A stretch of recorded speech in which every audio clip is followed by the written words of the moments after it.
अस्सलाम वालेकुम viewers, welcome to my channel delicious meals. इस दुआ के साथ रेसिपी शुरू करती हूँ कि अल्लाह पाक आपके रिस्क में बरकतें दे, आमीन सुम आमीन। तो आज मैं आप सबके लिए एक और बहुत ही ज़बरदस्त और सुपर फ्लफ़ी और सुपर स्पंजी केक की रेसिपी शेयर करने लगी हूँ, जो कि ड्राई फ्रूट केक है। और इस केक को मैंने बगैर ओवन के बनाया है। तो आपसे रिक्वेस्ट है कि आपने मेरी इस वीडियो को एंड तक ज़रूर देखना है, ताकि आपसे भी कोई भी टिप मिस ना हो। तो चलिए विदाउट टाइम वेस्ट किए स्टार्ट कर लेते हैं आज की अपनी ये ज़बरदस्त सी रेसिपी। बिस्मिल्लाहिर्रहमानिर्रहीम। बटर मिल्क तैयार करने के लिए यहाँ पे मेरे पास 1 कप के बराबर रूम टेम्परेचर पर दूध है। अब मैं इसके अंदर तकरीबन 2 टेबलस्पून के बराबर लेमन जूस ऐड करके इसे एक बार अच्छे से मिक्स कर लूँगी। और मिक्सिंग के बाद आपने किसी भी चीज़ के साथ कवर करके दूध को एक साइड पर रख देना है। अगर आपके पास लेमन जूस अवेलेबल नहीं है तो आप इसकी जगह विनेगर भी इस्तेमाल कर सकते हैं, लेकिन विनेगर का भी रूम टेम्परेचर पर होना बहुत ज़रूरी है। नेक्स्ट स्टेप में हम अंडों को बीट करेंगे। तो उसके लिए मैंने एक साफ़ सुथरे और क्लीन बोल के अंदर 3 अदद रूम टेम्परेचर पर अंडों को क्रैक करके शामिल कर लिया है। अंडों को मैं इलेक्ट्रिक बीटर का इस्तेमाल करते हुए अच्छी तरह से बीट कर लूँगी, यहाँ तक कि ये थोड़े बहुत कलर में लाइट हो जाए। तो फिर हम इसके अंदर अपना नेक्स्ट इंग्रेडिएंट ऐड करेंगे। अगर आप इस पॉइंट पर विस्क का इस्तेमाल करना चाहते हैं तो आप कर सकते हैं। तकरीबन 1 डेढ़ मिनट बाद ही अंडों का कलर कुछ इस तरह का हो चुका है। तो अब मैं इसके अंदर 1 कप के बराबर ग्रेनुलेटेड चीनी शामिल कर रही हूँ।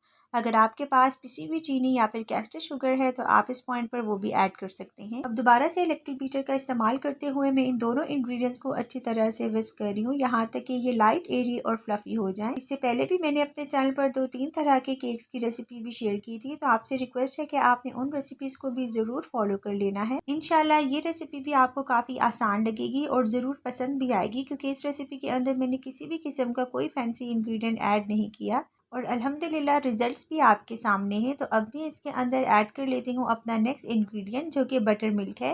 ये देखिए, जब दूध के अंदर लेमन जूस या फिर विनेगर वगैरह शामिल किया जाता है तो इसकी कंडीशन कर्ड फॉर्म में आ जाती है। तो इस पॉइंट पर हमने यही ऐड करना है।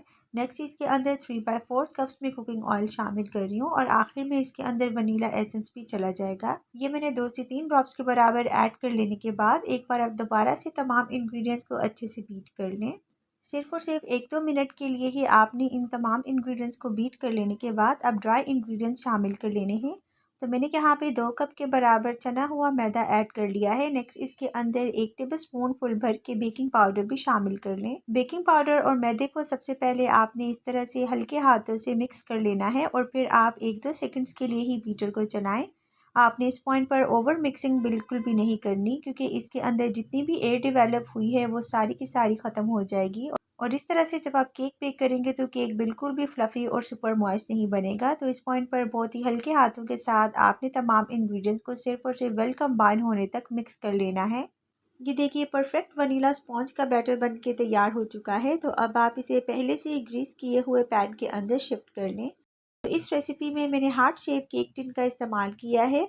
तमाम बैटर को ऐड कर लेने के बाद 3 से 4 बार आपने केक टिन को अच्छी तरह से टैप कर लेना है, ताकि जितने भी फालतू एयर बबल्स हों वो इस तरह से निकल जाएं।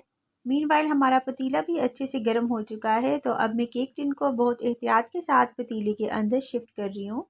आपने मेक श्योर करना है कि केक टिन पतीले की साइड्स को बिल्कुल भी टच ना करे। चलिए, अब पतीले को कवर करके फ्लेम को मैंने लो पर एडजस्ट कर लिया है और अब हम केक को बेक कर लेंगे तकरीबन 55 to 60 मिनट्स तक। यहाँ पे तकरीबन 1 घंटा गुजर चुका था और इस पॉइंट पर मैं केक का स्क्वायर टेस्ट कर रही हूँ और अल्हम्दुलिल्लाह केक बहुत ही परफेक्ट बेक हुआ है। आप देख सकते हैं कि स्क्वायर इस पॉइंट पर बिल्कुल नीट है। फ्लेम को ऑफ कर लें और मोल्ड को आपने बहुत एहतियात के साथ बाहर निकाल लेना है। काउंटर टॉप पर ही मैंने मोल्ड को रहने दिया है। तकरीबन आधे घंटे बाद मैंने केक को डीमोल्ड कर लिया है और अल्हम्दुलिल्लाह आप इसकी लुक भी देख सकते हैं, ये बहुत ही परफेक्टली बेक हो चुका है। अब चलते हैं अपने फाइनल स्टेप की जानिब। यहाँ पर आपकी अपनी चॉइस है कि आप केक के ऊपर किस किस्म का सिरप ऐड करना चाहते हैं। मैंने यहाँ पर सिंपल हनी का ही इस्तेमाल किया है। आप चाहें तो इस पॉइंट पर लिक्विड जेली या फिर जैम को भी थोड़ा बहुत लिक्विड फॉर्म में करके वो भी ऐड कर सकते हैं, क्योंकि उससे भी टेस्ट बहुत ही ज़बरदस्त आएगा। आखिर में इसके ऊपर अपने मन पसंदीदा नट्स या फिर ड्राई फ्रूट्स को ऐड करके आप केक की लुक को मज़ीद इन्हांस कर सकते हैं और अल्हम्दुलिल्लाह आप इसकी परफेक्ट लुक देख सकते हैं। ये बहुत ही ज़बरदस्त, सुपर डिलीशियस और सुपर मॉइस्ट बना है। अगर आप ऑनलाइन केक बेकिंग का काम करते हैं तो आपने इस केक को भी अपने मेन्यू में ज़रूर ऐड करना है। क्योंकि आगे सर्दियां आ रही हैं और सर्दियों के मौसम में क्रीम और चॉकलेट वाले केक को ज़्यादा पसंद नहीं किया जाता। इस तरह के ड्राई और सिंपल केक्स ही बहुत अच्छे लगते हैं, जो कि खाने में भी बहुत ही ज़्यादा टेस्टी और लाइट होते हैं और इसीलिए भी इनकी डिमांड भी ज़्यादा होती है।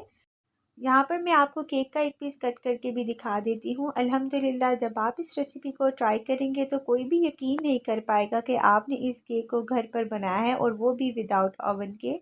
ये केक बहुत ही सॉफ्ट और सुपर मॉइस्ट और फ्लफ़ी बन के तैयार हुआ है। अब आपने भी मेरी इस रेसिपी को ज़रूर अपने घर में बनाकर इंजॉय करना है, और कमेंट्स में भी मुझे आप अपना फीडबैक लाजमी दिया करें। इसके साथ साथ अगर चैनल पे न्यू है तो चैनल को भी सब्सक्राइब कर लें।